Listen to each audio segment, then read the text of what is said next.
एक नई कहानी शुरू हुई। वही नदी, वही किनारा और वही अभिशप्त परछाई जो हर उस आत्मा को पुकारती है जो यहाँ आने की हिम्मत करता है। रात गहराई हुई है, आसमान में बादल घिर चुके, बीच बीच में बिजली चमकती है और दूर कहीं से उल्लू की आवाज आती है। गांव के पेड़ों की टहनियां भी हवा में हिल रही है। वो रात वही रात थी जैसे कई साल पहले 3 लोगों की मौत वाली रात थी। हवा में वैसी ही बेचैनी थी, वैसा ही डर और वही नदी किनारे की ठंडी सी गंध। सेठ हरीराम, रामलाल और राजू बाहर बरामदे में बैठे। सुशीला भीतर दिया जलाकर पूजा कर रही है। रामलाल चिंतित है। सेठ जी, मुझे कुछ अजीब सा महसूस हो रहा है। हवा कुछ कह रही है, आप समझ नहीं रहे। आज बाहर मत जाइए। सेठ हरीराम हंसते हैं। अरे भाई, डरते क्यों हो? थोड़ा घूम आते हैं नदी तक। दिन भर काम किया है, जरा ठंडी हवा लग जाएगी। पापा मत जाइए ना, मुझे डर लग रहा है। कुछ नहीं होगा बेटा, चलो तुम भी चलो मेरे साथ। नहीं, राजू को साथ मत ले जाइए। अगर जिद है तो मैं साथ चलता हूँ। बिजली चमकती है, तीनों छाते लेकर निकलते हैं। रास्ता कीचड़ से भरा है और दूर नदी का शोर सुनाई दे रहा है।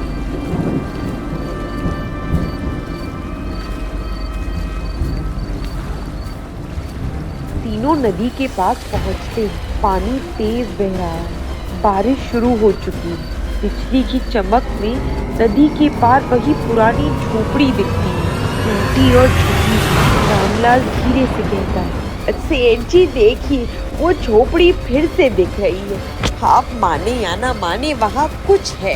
अगर कुछ है तो आज पता कर ही लेते हैं। वो आगे बढ़ते, अचानक हवा का एक तेज झोंका आता है और दिया बुझ जाता है। चारों तरफ अंधेरा छा जाता है। राजू डर जाता है। पापा, कुछ दिख नहीं रहा।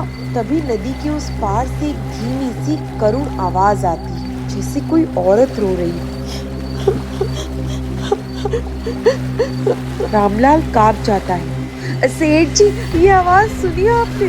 हाँ, पर ये इंसानी नहीं लग रही। अचानक बिजली गिरती है और उसके प्रकाश में एक पल के लिए वो परछाई दिखती है। एक औरत की आंखें, भीगे बाल, फटी साड़ी और जलते हुए नील। राजू चीखता है, माँ! सेठ हरीराम उसे पकड़ते हैं, पर उसी क्षण हवा में एक तेज चीख गूंजती है। कोई अदृश्य शक्ति उन पर टूट पड़ती है। सेठ हरीराम पीछे गिरते हैं और गर्दन पर किसी तेज चीज का वार होता है। उनका खून बहने लगता है। रामलाल घबरा जाता है। सेठ जी, भागो! राजू भागता है। बिजली चमकती है। रामलाल किसी तरह से राजू को पकड़कर गांव की ओर दौड़ता है। पीछे से वही चीख, लंबी, दर्द हुई, जैसे कोई बदले की आग में जल रहा हो। और उस रात नदी ने फिर एक जीवन निकल ली। वही नदी, वही परछाई, जिसकी चीख अब पूरे गांव की हवा में तैर रही। हवा में स्त्री की हल्की सी हंसी सुनाई देती है, जो फिर एक करुण चीख में बदल जाती है। अगली सुबह होती है।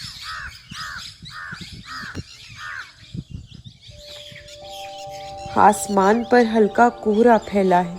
गांव के मंदिर की घंटियां बज रही, पर इस सुबह की शांति में भी एक गहरी उदासी छाई हुई है। रात बीत चुकी थी, लेकिन उस रात की चीखें अब भी हवा में गूंज रही थी। गांव की गलियां खामोश थी। कोई बच्चा खेल नहीं रहा था, कोई औरत दरवाजे पर नहीं बैठी थी। हर घर के द्वार पर सिर्फ सन्नाटा था और उस सन्नाटे के बीच सेठ हरीराम की देह गांव के बीचों बीच रखी थी। कुछ ग्रामीण रो रहे हैं। सुशीला सफेद साड़ी में, आंखों में लालिमा और गुस्सा लिए अपने पति की लाश के पास बैठी है। राजू उसके आंचल से चिपका हुआ है और वो रो रहा है। तुमने कहा था कुछ नहीं होगा, बस थोड़ी हवा लेने जा रहे हो।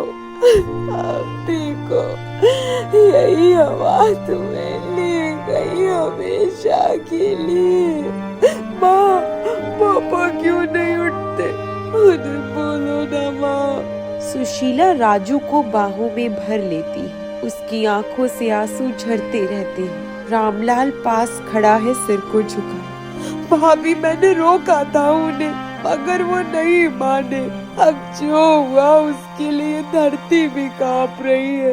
ये जगह, ये नदी सब पवित्र हो गया है। रामलाल मुझे सच बताओ, क्या ये वही जगह है जहाँ पहले भी लोग मरे थे? क्या यही वो नदी है जहाँ 3 लोगों की आवाज खो गई थी? रामलाल चौंकता है, फिर धीरे से सिर झुका लेता है। हाँ भाभी, जो कुछ यहाँ होता है वो कोई इंसान नहीं करता, वो करती है चंद्रकला।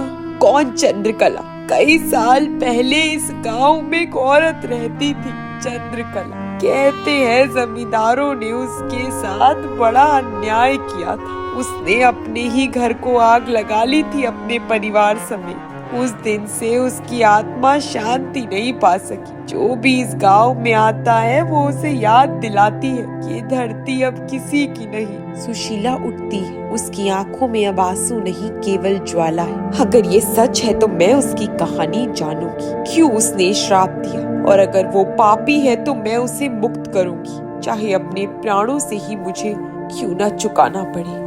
भाभी पागल मत बनिए, वहाँ जाना मौत को बुलाना है। मौत तो कल ही मेरे घर आ चुकी है रामलाल, अब मुझे डर नहीं। अब बस एक ही काम है, अपने पति की आत्मा को न्याय दिलाना। वो अपनी नजर नदी की ओर उठाती है। सूरज की किरणें अब नदी की लहरों पर पड़ रही है, जो खून जैसी लाल दिखाई देती है। हवा में कोई अनदेखी फुसफुसाहट है। अच्छा, और इस तरह एक नई यात्रा शुरू हुई, एक औरत की प्रतीक, जो अब किसी इंसान से नहीं, एक परछाई से लड़ने जा रही थी।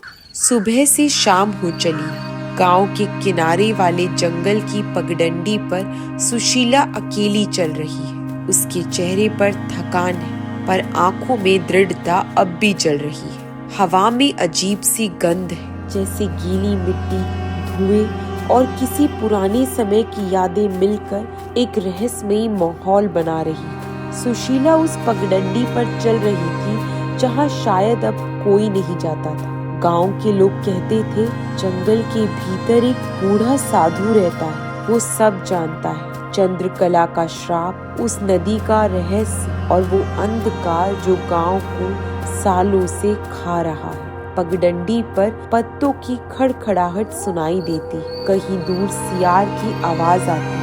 अगर वही जानता है सब कुछ तो वही मुझे बताएगा। मुझे डर नहीं, मैं सिर्फ जवाब चाहती। अचानक झाड़ियों से हवा का झोंका उठता है, पेड़ हिलने लगते हैं और फिर सामने एक गुफा जैसी जगह से धुआं उठता दिखाई देता है। सुशीला धीरे धीरे वहां पहुंचती। गुफा के द्वार पर दीपक जल रहे हैं और भीतर कोई बैठा मंत्रों उच्चार कर रहा है। वो था साधु श्री नरसिंह दास। झुके कंधे, सफेद जटाएं और आंखें ऐसी जैसे उनमें युगों का अनुभव बस गया। साधु आंखें खोलते हैं, उनके चेहरे पर ना कोई हैरानी ना भय, बस एक गहरी गंभीरता। मैं जानता था तू आएगी, हर उस औरत की तरह जो न्याय चाहती है, मगर इस भूमि पर न्याय अब कोई नहीं पा सकता। मुझे डर नहीं साधु महाराज, मेरे पति को उसने मारा है। वो परछाई, वो औरत, लोग कहते हैं उसका नाम चंद्रकला है। आप जानते हैं ना कौन थी वो? साधु आंखें बंद करते हैं और एक गहरी सांस लेते हैं। हाँ, मैं जानता हूँ, वो कोई भूत नहीं, वो इस भूमि के राजा धर्मेंद्र सिंह की पत्नी चंद्रकला है, जो रूप और गुण में अतुल्य थी। परंतु राजा के एक फैसले ने उसे अकेला कर दिया। राजा एक नई रानी ले आया और चंद्रकला को अकेले इस हवेली में छोड़ दिया। क्रोध में, अपमान में और टूटे हुए दिल के साथ उसने उसी रात हवेली को आग लगा दी। आग ने उसके तन को भस्म किया, पर उसकी आत्मा न्याय मांगती रही, वो न्याय जो किसी ने उसे नहीं दिया। और फिर उस आत्मा ने श्राप दिया। जो भी इस भूमि पर बसेगा वो उसी तरह मिटेगा जैसे मैं मिटी हूँ। सुशीला की आंखों में आंसू भर आते। तो बाबा चंद्रकला की आत्मा को न्याय कैसे दिला सकते हैं? उसने मरते वक्त कहा था कि मैं तब न्याय पाऊंगी जब कोई और औरत मेरे जैसे उठ खड़ी होगी। मतलब मैं वही हूँ जिसकी प्रतीक्षा वो बरसों से कर रही है? शायद हाँ, पर सावधान रह सुशीला, वो इंसान नहीं, वो श्राप बन चुकी है और श्राप से टकराना जीवन से विदा लेने जैसा है। हवा का झोंका गुफा के दीपक को बुझा देता। उस पल गुफा के भीतर एक ठंडी सिहरन दौड़ी।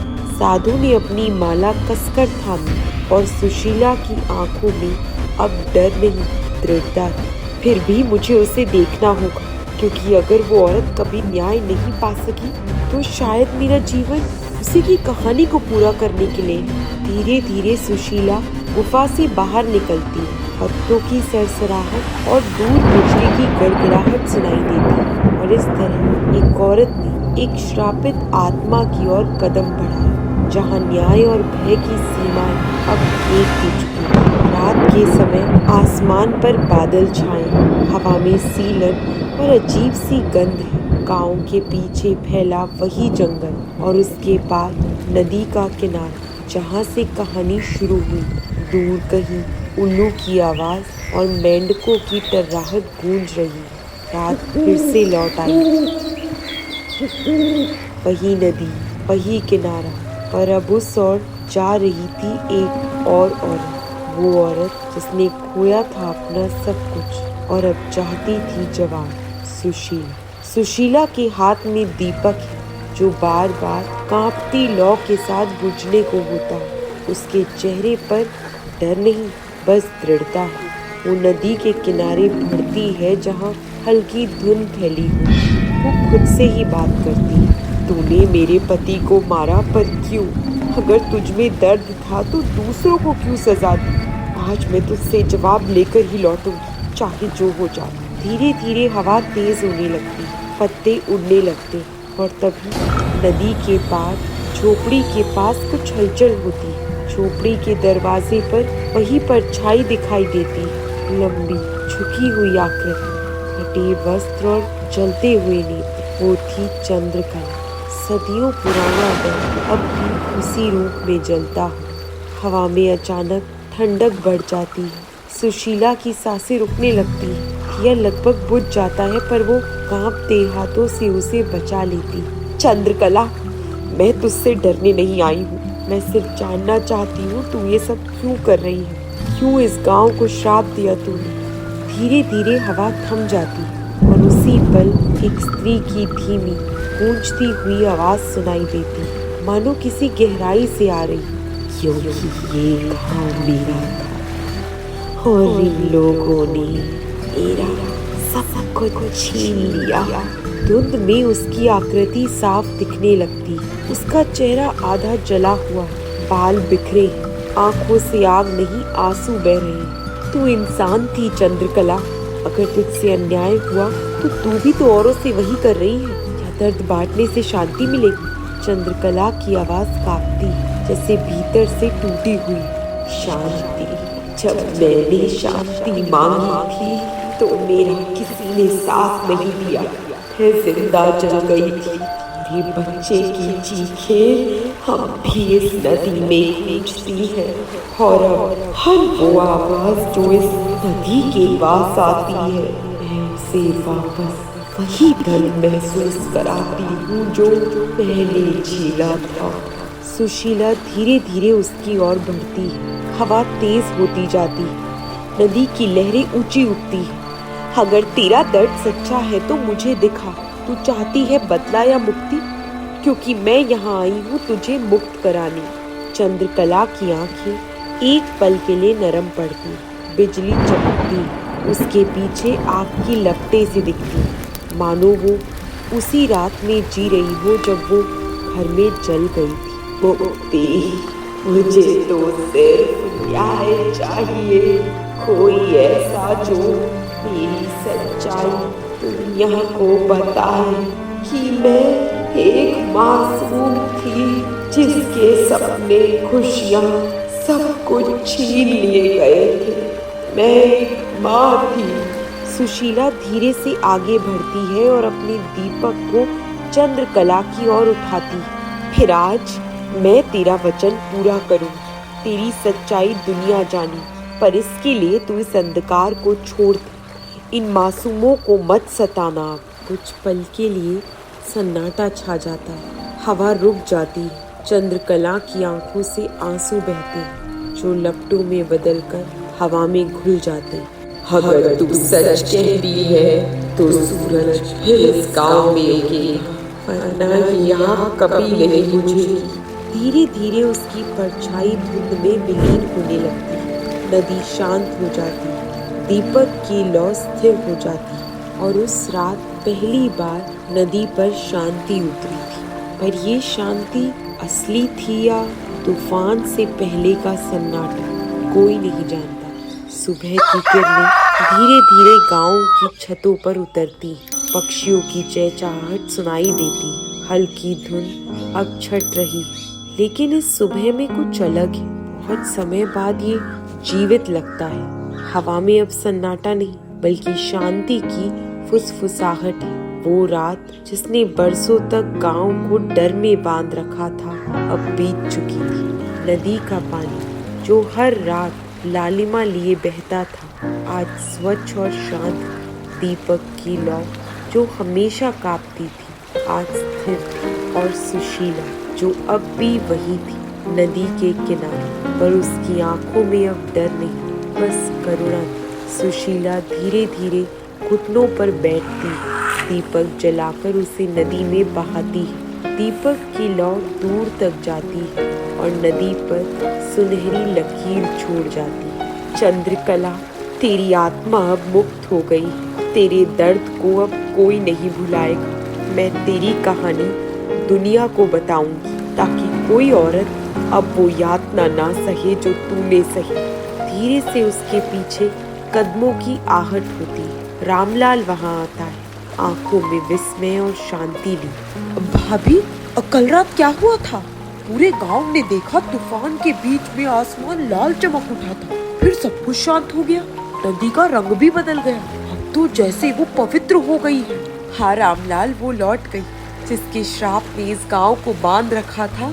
अब उसने इस धरती को माफ कर दिया। मतलब अब ये गांव फिर से बच सकेगा? हाँ, पर अब इस गांव को नई शुरुआत करनी होगी, बिना झूठ, बिना अन्याय, बिना उस जहरीली परंपरा की जिसने एक माँ को श्राप में बदल दिया था। राजू दौड़ता हुआ आता है, उसकी आंखों में चमक है, वो अपनी माँ के गले लग जाता है। माँ, आज नदी कितनी सुंदर लग रही है, देखो मछलियाँ फिर तैर रही है। सुशीला मुस्कुराती है, अपने बेटे के बालों को सहलाती है। हाँ बेटा, क्योंकि अब इस नदी को शांति मिल गई, और जब नदी शांत होती है तो गांव में जीवन लौट आता है। गांव के लोग फिर से अपने घरों की मरम्मत कर रहे हैं, बच्चे खेल रहे हैं और मंदिर की घंटियां फिर बजने लगी। कभी यही गांव भय का प्रतीक था, जहां हर रात परछाइयां नाचती थी, पर आज वही गांव उम्मीद का प्रतीक बन गया, क्योंकि एक औरत ने भय से नहीं, करुणा से श्राप को हराया। सुशीला अंतिम बार नदी की ओर देखती है। नदी पर तैरता दीपक अब सूर्य की रोशनी में खो जाता है। हवा में धीरे से वही आवाज सुनाई देती है, पर अब वो चीख नहीं, आशीर्वाद जैसी लगती है। चंद्रकला की आत्मा फुसफुसाती है, जिसने मुझे याद किया, अब ये भूमि पवित्र है। धीरे धीरे आसमान में सुनहरी रोशनी फैलती है और इस तरह चंद्रकला की आत्मा को शांति मिली। नदी ने अपना अभिशाप छोड़ दिया, पर कहानियाँ कभी खत्म नहीं, क्योंकि हर गांव, हर आत्मा और हर स्त्री के भीतर एक चंद्रकला अब भी सोई हुई, जो न्याय की प्रतीक्षा में